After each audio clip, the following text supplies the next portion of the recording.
সমরেদ্ধ কবি বরেষু মাননীয় রবীন্দ্রনাথ ঠাকুর মহোদয়। ধরা ছোঁয়ার অনেক ঊর্ধ্বে এখন আপনি। আমাদের জীবনের প্রাত্যহিকতায় কলকাতা কিংবা বোলপুরের শান্তিনিকেতনে, ইংল্যান্ডে কিংবা মংপুতে কোথাও আর আপনার মানবিক চলাফেরার চিহ্নটুকু আজ নেই। যে মানচিত্রকে আপনি ভারতবর্ষ বলে দেখেছিলেন, আপনার প্রস্থান পর্বের অনতি বিলম্বে সে মানচিত্র বদলে গেছে অনেকখানি। পাঞ্জাব, সিন্ধু, গুজরাট ও মারাঠার সিন্ধু এখন পরদেশ। সেখানে যেতে গেলে এখন পাসপোর্ট লাগে। মান্য কবিবর, সেই বদলে যাওয়া মানচিত্রের রক্তাক্ত পটভূমিতে দাঁড়িয়ে আমি একজন সামান্য মেয়ে। আমাদের মতো মেয়েদের জীবনে আপনি এক আশ্চর্য স্বপ্নময় দীপভূমি, যেখানে যাবার স্বপ্ন আমাদের উদ্দীপ্ত করে, আর যেখানে পৌঁছতে না পারার চিরকালীন গ্লানি আমাদের বিদীর্ণ করে, বিদ্ধ করে। দেশভাগের মর্মান্তিক যন্ত্রণাকে সম্পত্তি করে আমাদের ধ্বস্ত পরিবার একদিন এসে বাসা বেঁধেছিল টালির ঘরে, শহর থেকে বহু দূরের গ্রামে। বাবা কখনো দোকানদারি, কখনো ছাত্র পড়ানো, কখনো এটা সেটা করে প্রখর জীবন স্রোতে বউ ছেলে মেয়ে নিয়ে আজীবন চেষ্টা করেছেন ভেসে থাকতে, বেঁচে থাকতে। তার সম্বল বলতে কিছু ছিল না, না টাকা পয়সা, না আশা ভরসা। ছিল সাহস, আর ছিলেন আপনি। হ্যাঁ, উঠতে বসতে চলতে ফিরতে কথায় কথায় বাবা বলতেন আপনার কথা, আপনার কবিতার গানের কথা, আপনার নোবেল প্রাইজ পাবার কথা, আপনার নাইটহুড ত্যাগের কথা, আপনার গোড়া চোখের বালি যোগাযোগের কথা, গীতাঞ্জলি ছিন্নপত্রের কথা। আর এসব কথা যখন বলতেন, দারিদ্র লাঞ্ছিত সেই দিনহীন মানুষটির সমস্ত চোখ মুখ ভরে জ্বলে উঠত আলো। আমরা যারা শুনতাম, আমি, দাদা, মা, আমাদের দৃষ্টির চেনা পরিধির সীমা ডিঙিয়ে অসীম এক আকাশ উঠত জেগে, যে উদার নীলিমায় কেবল গান, কেবল ছবি, কেবল প্রশান্তি। দারিদ্র আর অসাফল্যের টানা পড়েনে বোনা আমাদের উদ্বাস্তু জীবনে আপনি ছিলেন এক অশেষ মাধুরী। কবি, আপনার জানার কথা নয়, আমরা জানি, আমরা দেখেছি অনটন আর নিরুপায় দারিদ্র কি ভয়ঙ্কর আগ্নেয় শক্তিতে জ্বালিয়ে পুড়িয়ে দিয়েছে আমাদের নিরন্ন জীবনকে। তবু যখন দিনগত পাপক্ষয় রূপান্তে এসে একটুখানি মাটির দাওয়ায় বাবা বসতেন, চৈত্রের সন্ধ্যার বাতাস কপালে নিয়ে, তখন নুয়ে পড়া, দুমড়ে যাওয়া সেই হতমান মানুষটি কি বিশ্বাসে যে গেয়ে উঠতেন, নাই নাই ভয়, হবে হবে জয়, খুলে যাবে এই দ্বার, গাইতেন। আর তার গাল বেয়ে নেমে আসত ব্যথার পরশ লাগা অশ্রুধারা। সব হারিয়েও বাবার বুক জুড়েছিলেন আপনি। আমরা তখন অবোধ শিশু।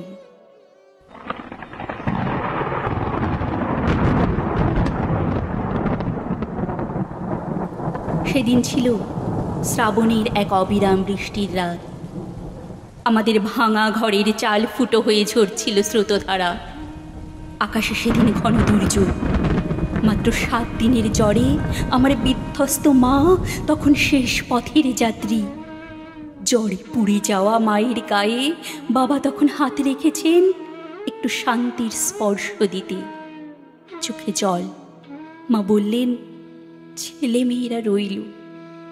বলতে বলতে মার চোখ বন্ধ হয়ে এলো। বাজ পড়ল কাছে কোথাও তীব্র আলোর ঝলক তুলে। ঘরের প্রদীপ গেল নিভে। তারপর অন্ধকার। প্রবল বর্ষণে ভেসে যাচ্ছে সবুজ গ্রাম, হুহু করে বইছে ঝোড়ো মাতাল হাওয়া।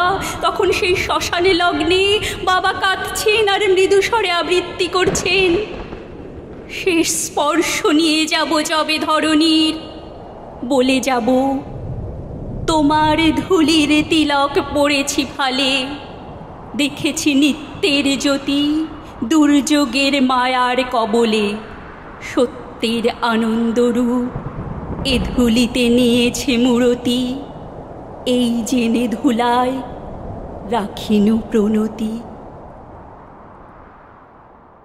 স্বাধীন ভারতবর্ষের মাটিতে অন্যরকম হাওয়া বাতাসে বড় হতে হতে আমার দুরন্ত দামাল দাদা জীবন যুদ্ধে নিজেকে জড়িয়ে নিয়েছিল অল্প বয়স থেকেই।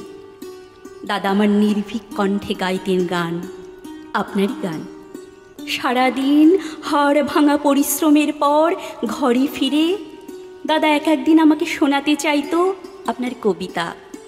দৃপ্ত হিরণময় কণ্ঠে সে আবৃত্তি করত, হে সুন্দরী বসুন্ধরে, তোমা পানে চেয়ে কতবার প্রাণ মোর উঠিয়াছে গে।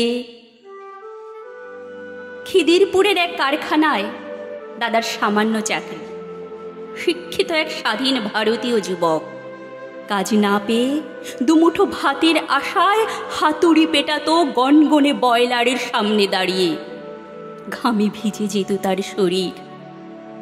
তবু যখন সে মানি অর্ডার পাঠাতো, চিলতে একটুখানি জায়গাতেও সে লিখত, বোন গানটা ছাড়িস না। গান আমার হয়নি কবি, আসলে বেঁচে থাকাটাই হলো না ঠিকভাবে। এখন ছাত্র পড়ায়, টিম টিম করে জলে কেরোসিনের সান্ধ্য আলো। জীবন ছুটে চলেছে তার আধুনিক প্রগতির গাড়িতে চেপে।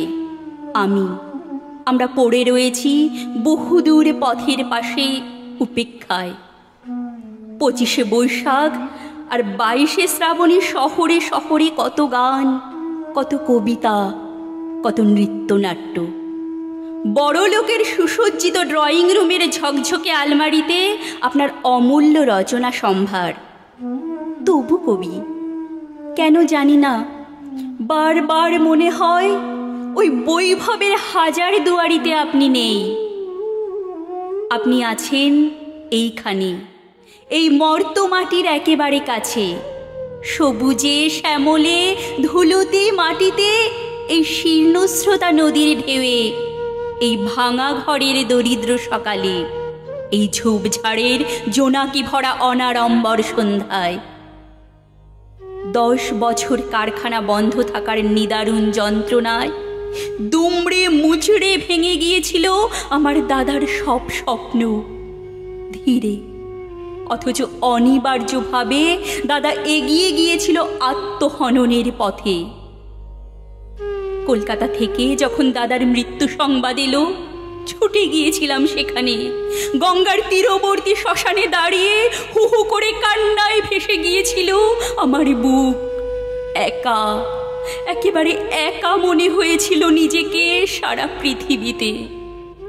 আর ঠিক আশ্চর্য, গোধূলি লগ্নে প্রকৃতির সবটুকু মায়াকে সাক্ষী রেখে ওপারে দূরে বেজে উঠেছিল তোমার গান।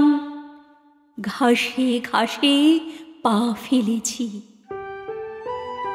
অমনি আমার সমস্ত অন্ধকার, সমস্ত বেদনা গ্লানি যেন কোথায় দূরে হারিয়ে যেতে লাগলো।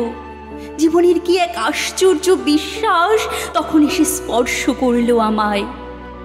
হুহু করা সে সন্ধ্যায় মনে আছে কবি, বুকের গভীরতম অনুভব থেকে গেয়ে উঠেছিলাম, দাঁড়িয়ে আছো তুমি আমার গানের ওপারে,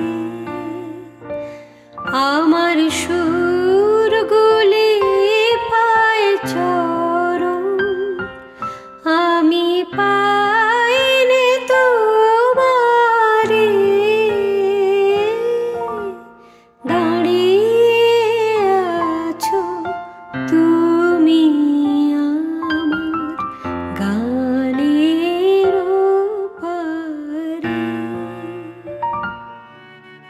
কবি, আজও তুমি আছো, প্রতিদিন আছো এই হতভাগ্য দেশের অগণিত মানুষের চিন্তায় চেতনায়, আছো প্রতিদিনের দুঃখ সুখের ধ্বস্ত দিনলিপিতে।